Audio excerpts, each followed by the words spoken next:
রাজ্যের ১২৫টি বিদ্যাজ্যোতি স্কুলের মাধ্যমিক ফলাফল নিয়ে অভিভাবক মহল থেকে শুরু করে বিরোধী রাজনৈতিক দলগুলো আন্দোলন কর্মসূচি করেছেন। রাজ্যের বিজেপি সরকারের তৎকালীন শিক্ষামন্ত্রী রতনলাল নাথ ছাত্রছাত্রীদের ভবিষ্যৎ অন্ধকারের জন্য বিদ্যাজ্যোতি স্কুলে পঠন পাঠানোর ব্যবস্থা করেছেন, কিন্তু পরিকাঠামো কিছুই নেই। ২০২৩-২৪ সালের সিবিএসই পরিচালিত মাধ্যমিক উচ্চ মাধ্যমিকের প্রত্যেকটি স্কুলের ফলাফল ভালো হয়নি। তার কারণ শিক্ষক স্বল্পতা, স্কুলের পরিকাঠামো উন্নত নয়। এই সমস্ত দাবিগুলো নিয়ে বৃহস্পতিবার এসএফআই ও টিএসইউ বাম ছাত্র সংগঠন আগরতলা অফিস লেন স্থিত শিক্ষা দপ্তরের অধিকর্তা অফিসের সামনে বিক্ষোভ প্রদর্শন করেন। এদিন সংবাদ মাধ্যমের মুখোমুখি হয়ে এসএফআই এর রাজ্য সম্পাদক সন্দীপন দেব জানান, পরীক্ষার ফলাফল ভালো না হওয়ার কারণে খোয়াইয়ের এক ছাত্র আত্মহত্যা করেছেন।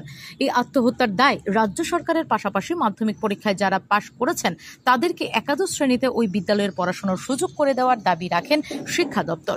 যদি তাদের দাবি না মানে তাহলে আগামী দিনে ছাত্রছাত্রী অভিভাবকদের নিয়ে বৃহত্তর আন্দোলন করবেন বলে জানান। কি শোচনীয় ফলাফল হয়েছে। এই রাজ্যের বিদ্যাজ্যোতি চালু করার সময় যিনি শিক্ষামন্ত্রী ছিলেন রতনলাল নাথ মহোদয়, উনি গর্ব করে বলে বেড়াতেন যে বিদ্যাজ্যোতির নাম করে নাকি ত্রিপুরার শিক্ষা ব্যবস্থাকে আরো বেশি অগ্রগতির দিকে নিয়ে যাওয়া যাবে। কিন্তু আমরা দেখলাম গত কয়েক বছরে বিদ্যাজ্যোতি স্কুলে যে কথা ওনারা শুনিয়েছিলেন একটাও হয়নি।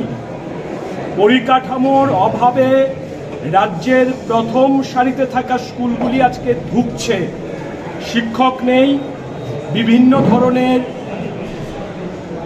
সঙ্গীত, তারপর অন্যান্য যে বিষয়াদির শিক্ষক শিক্ষিকার কথা এরা বলেছিল একটাও হয়নি। Bureau report, S Bharat live 24 hours.